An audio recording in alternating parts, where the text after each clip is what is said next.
is the Lexus Sports Extra with Josh Moser, Mike DePasquale, Donovan Campbell, and Drew Rosenhaus.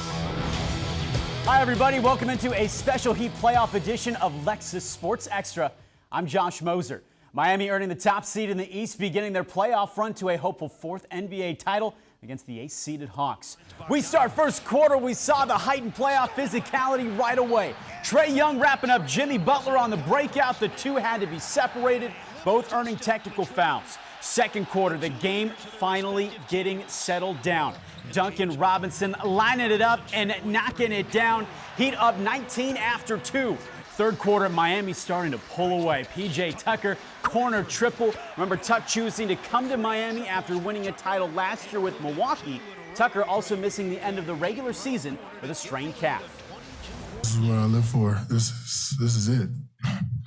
I came here for this. This is everything. So to get those days off was big. Finally feeling kind of like myself again since December. So it's a good feeling. Be able to move, be able to jump. It's been great. Back to the game later in the third. Kyle Lowry takes it away from Trae Young. It's a run out. Max Strus thunders at home. Heat up 26. End of the frame, Jimmy Butler with the monster slam. Buckets had 21. Heat up 26 after 3. Fourth quarter, Robinson, how about a 4-point play? It's a franchise playoff record. 8 trays on a team-high 27 points. Heat win 115-91. It's not about who's starting this, that, shots, whatever. It's literally just about bottom line. Can you win, and can you help your team win? And for me, it's just about having the mental stability of locking in to doing whatever I can to help us. Honestly, we don't even think about the past. Just worry about today. We enjoy this win. And then when midnight hits, we forget about this one. And then we get ready for the next one. We get ready to get better come tomorrow. I mean, it's always nice to throw the first punch, but in the grand scheme of things, it's just winning one game. What an atmosphere at FTX this afternoon. Right after the win, our Heat insider Ethan Skolnick helped me break down the dominant Game 1 Heat performance. For more on the Heat and the big Game 1 win, we welcome the 5 Reasons Sports Network's Ethan Skolnick. Ethan, what a way to start for this Heat team. Yeah, look, this is exactly what you wanted when you had a week off to prepare. And you didn't know who you were preparing for, so you had to get your game right. So you look at the things they did today. Defensively, they were on a string. Their switches were terrific. They frustrated Trae Young. I know we're going to talk about that. But also offensively, 35 assists on 43 field goals. The ball was moving. It started with Kyle Lowry, but it was everybody. And some really encouraging stuff in terms of who didn't score today, and they won big anyway. You talk about what the players said after the game. The word was focus that they used. Why is that so important? Well, look, this is going to be a long run, we think, okay? They got the right bracket. This Atlanta team is a team they should beat, honestly, in 4 or 5 games. This is a team that really only has one guy who can hurt them. John Collins is not 100% right now, so it's all about Trae Young. You don't just need one guy to score on this team. That's the thing. It can come from anywhere. I thought Jimmy Butler's approach tonight was terrific. And again, with Bam and Hero not scoring a lot, they got enough from everybody else. And, of course, Duncan Robinson with 27, 8 threes. That'll help. Yeah, that was a franchise record for Duncan. Let's go in depth on Trae Young. This was the game plan, and it was almost perfectly executed. You're not going to beat an Eric Spoelstra team with one guy. You're just not. Especially when he has time to prepare. And look, they had a feeling it would probably be Atlanta. The game plan probably would have been very similar for Darius Garland if it had been Cleveland, but Cleveland has more people who could beat you. With Trae Young, look, Miami was going to throw different bodies in him. I thought it was interesting that Jimmy Butler took most of the assignment today, but you saw PJ Tucker. You saw Bam Adebayo on switches. You saw Gabe Vincent, who did play today, and part of that is because he's an irritant, so he gave Trae trouble. They know Trae's going to score, even though he didn't today. They want him to be as inefficient as possible. If he is, Atlanta cannot win this series. They'll have no chance. We saw Vincent picking him up full court with, really, they were up by 20 at that point. What do you expect from the Heat defensively for the rest of the series? I think it'll be similar. I mean, they'll use different guys on Trae. It's not always going to be Jimmy. It's not always going to be Lowry. They will throw different bodies. They want to make it where Trae is just beaten down by the end of the series physically, okay, where he can't get to a Game 6 or Game 7 and then spring a 35-point game on you. That's kind of what I think you'll see. So they will look at different coverages. They'll even use some zone. They'll use different matchups. They will go full court at times. But they have so many different weapons that they can throw at them. And again, Atlanta doesn't have other options. Danilo Gallinari scoring 25 does not scare the Miami Heat. Ethan, are you still going with the Heat winning this series in 5? Yeah, I think so. I could see Atlanta getting game 3. I think they come back home. I mean, there are at least 12 Hawk fans. So they'll go out, and I think they'll have a big performance in game 3. We'll probably see Trey get 1. I don't think Trey can do it consistently over the course of the series. The only thing that would change the dynamic, because Capella's probably not coming back, and he's not an offensive force, is John Collins getting back to where he was earlier in the season. That's probably not going to happen either. So I think as long as Miami stays focused, this is a 5-game series. You get your rest. Philadelphia may finish Toronto earlier than we thought, too, so you need to get the rest if you can. 1 win down, 15 to go for that NBA title. Ethan Skolnick, appreciate the time as always, my man. Thank you, Josh. Always a pleasure. Thank you, Ethan. Bam Adebayo returning from the NBA health and safety protocols from COVID. It was 32 minutes for Bam, a game best plus 27 when on the floor, despite scoring just 6 points. Rings there. SHIT about his scoring. Bam is an ultimate winner. A lot of what you guys are probably going to write about what we can do defensively, he's the one that's driving it. If you don't have a guy like Bam, you know, it's very difficult to do. He fully understands that. It's just about getting the win. Strong words from Coach. Hopefully it's 20 points out next time for Bam. The Panthers going for that mark today against the Red Wings. The Cats looking for their 10th straight win. This one scoreless in the second period until this. Sasha Barkov, the perfect pass to Anthony Duclair. 1-0 Cats. Spencer Knight spectacular in net. 33 saves on the day for the kid, and Knight getting all of the offense he would need. Still in the second, the Cats continuing to press up 2-0. Anton Lundell makes it 3, then 28 seconds later, Maxim Mammon getting in on the fun. How about 4 in the second period alone for the Panthers? Third period, this too good not to show you. Cats shorthanded, Sasha Barkov on the takeaway, then check the lead for Lundell. So unselfish and smooth. Cats win their 10th straight, 6-1. Yeah, so Barkey got the puck on the PK. I just tried to rush and help him with the chance. He had some eyes in the back of his head and saw me there. So, I mean, that's unbelievable play by him. For more on the Panthers, we bring in Mike DePasquale. And Mike, the Cats team right now tops in the NHL in scoring at just over 4 goals a game. And they have been a lean, mean scoring machine this season. Now, we've seen fans throw rats onto the ice after a home win, but there's something else for fans when the Cats score goals, and plenty of them in Sunrise. Since the end of December, there's been a moment at home games Panther fans can't wait for. 1, 2, 3, 4, 5. When the Cats score a 5th goal, Lou Vega's Mambo number 5 is played inside the FLA Live Arena. The Panthers have taken notice to the song. I've heard them play it for sure. Pretty much everyone knows it, so yeah, it's definitely a good one to get the fans into it. Way over my head. I never heard of that, but actually sounds catchy. It's not only the song that has Panther fans excited. The offense has been electric. The Panthers have scored more than 300 goals so far this season. The Cats have a chance to be the highest scoring team the NHL has seen in the past 2 decades. We always believe that any line can score. We're not relying on 1 or 2 guys every night. It's 4 lines and defense that can all score. So it's a really nice luxury, and it gives us as a group that much more confidence.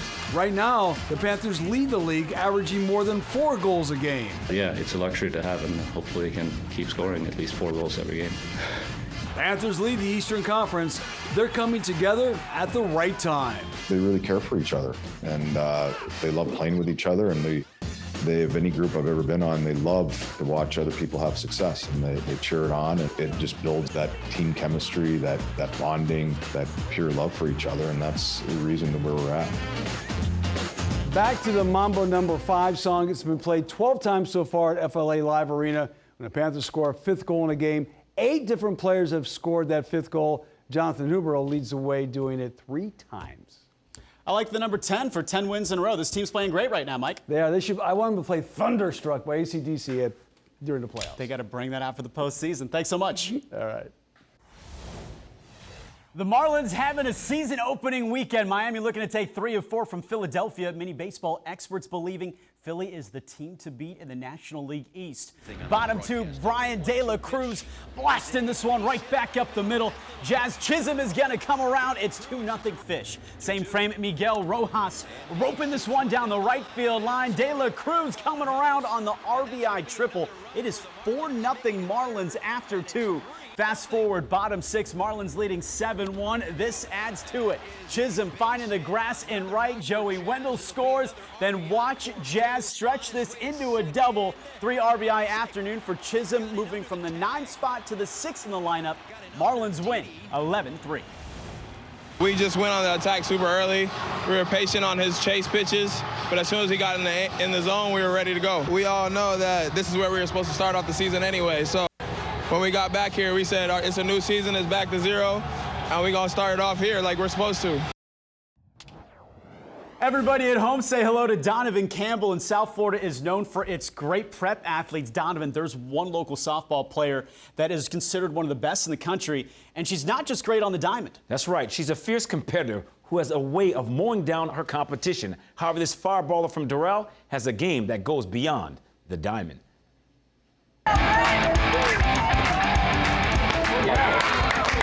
With an arsenal of pitches, Alyssa Zavala is the definition of a true ace. I throw a fastball, a changeup, a curveball, a screwball, and a rise ball. Leading Doral Academy with her electrifying right arm, in 4 years, Zavala is a mind-blowing 37-4 with 523 strikeouts, giving up less than a run a game. I set like a high expectation for myself, so then the following years, like having to keep up that expectation and do better every year, I think it's helped me in the long run because I'm always like looking to surpass what I did the year before. I've been here for 12 years, and there's no doubt Alyssa's on top. And it's not just because, she throws hard. It's more to it. It's the total package with her. The only senior on the squad, Zabala, and her Firebird teammates are seeking back-to-back state titles. We could have bases loaded, 2 outs, game on the line. I know for a fact she's going to strike the next batter out. The Louisville Cardinal commit has honed her skills under the watchful eye of Doral Academy pitching coach Christina Picon, who, by the way, is also her mother. She's very dominant, and it seems like the tougher the competition, the better she is. She's one of those pitchers that steps it up to the game. Alyssa gets her softball skills from her mom and dad, who both shined on the diamond growing up. Her dad a star catcher at Berlin and Miami-Dade, while her mother towed the slab at Florida Atlantic University. I definitely had no other choice. I mean, I have videos from when I was like, 4 or 5, and I was there with my dad and my mom yelling in the background of the videos. Years later, mom and dad are still there, with mom literally involved for every pitch. Being that I am her coach as well, I'm calling the pitches, so a lot of times, it could come back on me as to what's going on, but she seems to step up whenever there's a pressure situation. Something also in Alyssa's bloodline is working in television, so when she's not striking out opposing batters, Zavala is reporting for her school's television program, winning national competitions, following her dad's footsteps, who happens to be a photojournalist in town.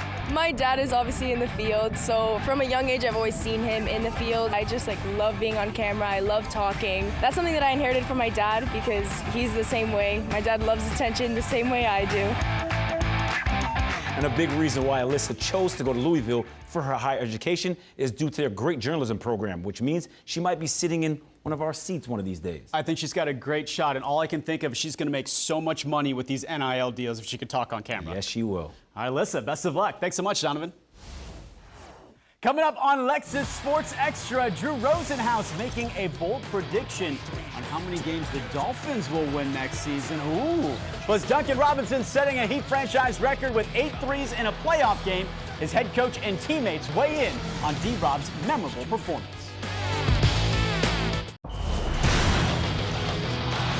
Welcome back. Heat head coach Erik Spoelstra deciding to replace Duncan Robinson with Max Strus in the starting lineup following Miami's 4-game losing streak at the end of March. The move to the bench working for Robinson here to start the playoffs. The sharpshooter setting a franchise postseason record with 8 made threes in Game 1 against the Hawks.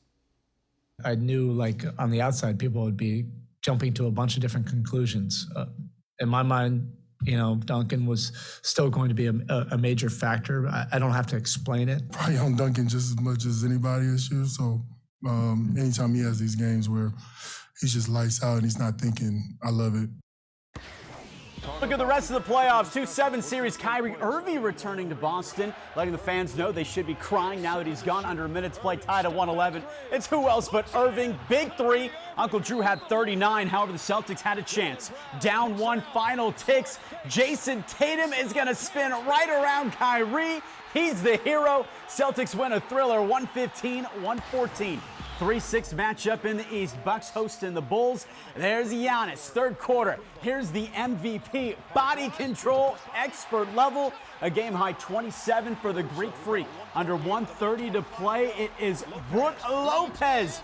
Yes, sir, bucket and the foul. Bucks take game one, 93-86. There is so much buzz around this year's Canes football team. Mario Cristobal brought back to restore the U to national championship prominence. This weekend, the spring game, quarterback Tyler Van Dyke, impressive. Finishing 20 of 32 for 172 yards. TVD leading the first team offense to 4 touchdowns, including this passing TD. Cristobal liked what he saw, but once more. Overall progress, but you wish you had 15 more days. But you don't. So what happens now, the choices and decisions of the players have to take that next step. We want to see a team that plays with passion, with toughness, with physicality. There's no magic formula. There's no secret sauce or hocus pocus. We got to get to work. Extra points. Time now to welcome Drew Rosenhaus to the show. Drew, good to see you as always. Great Thanks for being here. Happy holiday. Yeah, thank you. Same to you. Thanks. Very quickly, before we get into the NFL, I want to ask you about the Miami spring game. What were your initial impressions of the Canes? We know they've got a heck of a quarterback. And, it looks like they're going to be a much improved team. They've got an outstanding coaching staff, great fans out there. I think there's a tremendous amount to be excited about for the Hurricanes this year. They will be contenders. Many projecting them to maybe win 10 games, but right now the NFL setting their win totals in Vegas. Currently the line for the Dolphins is at 9. Drew, how many games do you expect the Dolphins to put in the win column in 2022? I'm going to say 11. I really like this football team. I think as long as Tua plays up to his potential, which I think he's got, this team's got to win 11 games. They're loaded everywhere. I mean, they are an extremely talented football team. And I will be very disappointed, barring unpredictable injuries, if they don't contend with the Bills to win this division and win 11 games. 11-6, you have to think playoffs. Oh, without a doubt. If they're short of the playoffs, it would be a massive disappointment. This is unequivocally a better football team than the last 2 seasons, and they could have made the playoffs. They'll be in the playoffs this year. And they'll contend to win the AFC Championship. Really believe that. Make or break season for Tua. Another quarterback in NFL news, Kyler Murray from the Cardinals, saying that he will not play next season unless he gets a contract extension. Murray was the #1 overall pick 3 years ago. Still has 2 years left. That includes a team option for his 5th season. Drew, if you were his agent, what advice would you give him? Well, I think he's very deserving of a contract extension. When you look at the impact that he's had on the NFL in the 3 years that he's been in the league, he's been dynamic. And he's truly a franchise quarterback who has merited a new contract. So I sympathize with him and his representatives in their desire to get him a new deal. And I think he's one of the best quarterbacks in the league. All about that guaranteed money, that longevity. You want that long-term commitment. We've got a long-term commitment from Drew. We appreciate you being here every Sunday. Thank you so much. You got it, Josh. Take care. Drew's the best. Coming up on Lexus Sports Extra, it's more from the Heat. Eric Spoelstra named a finalist today for Head Coach of the Year. Tyler Hero, a finalist for the 6th Man Award. When we return, PJ Tucker explaining his new playoff mindset after winning the NBA title last year with the Bucks. We're back in 120 seconds. Welcome back to Lexus Sports Extra. I'm Josh Moser. Heat forward PJ Tucker choosing to come to Miami this offseason after winning a title last year in Milwaukee because he felt the Heat gave him the best chance to repeat. Tucker impressive in the Game 1 win over the Hawks. PJ missing the end of the season with a strained calf. Tucker wanting to make good on winning back-to-back titles. Same hunger, same intensity, if not more. Once you win it, the conception is like people think you just like, oh, you won it, like you're good now. And it's not. It makes you hungrier. It makes you fight for it more because you know what it feels like and chasing that feeling. He loves that corner 3. Inter Miami now officially on a winning streak. This team without a W for more than a month to start the season. Now it's back-to-back games in the win column. It was a 1-0 victory in Seattle against the Sounders on Saturday. 41st minute, former Sounder DeAndre Yedlin streaking down the sideline. What a ball into the middle for Robbie Robinson. This team starting to come together. What I'm seeing now is my demand, not my demand. What I'm seeing is that we've got 18 players heading in the same direction. We've got 18 players all fighting for each other. Spirit is great. That's what I've wanted since the start of the season. When you play as a team and you have that kind of discipline and concentration, the players then grow and start producing moments of brilliance. To Hilton Head, South Carolina, final round of the RBC Heritage. This would go to a playoff between Jordan Spieth and Patrick Cantlay. First playoff hole, Spieth from the bunker. What a shot. Saves par, Cantlay bogeys. Spieth wins his 13th career title and his first as a new dad. NASCAR on the dirt track at Bristol. Final lap, Tyler Reddick and Chase Briscoe fighting for the lead, and neither driver can hold the turn. We had rain. It was a slick track. Kyle Busch coming from third to win. A wild finish tonight. Thank you for staying up late with us. More to come. Big Finish is next.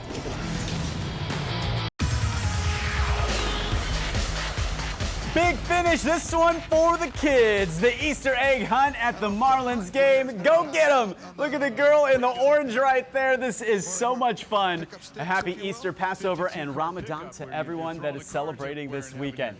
Well, hopefully there will be a championship to celebrate soon here in Miami. The Heat Panthers look like they've got a pretty good chance.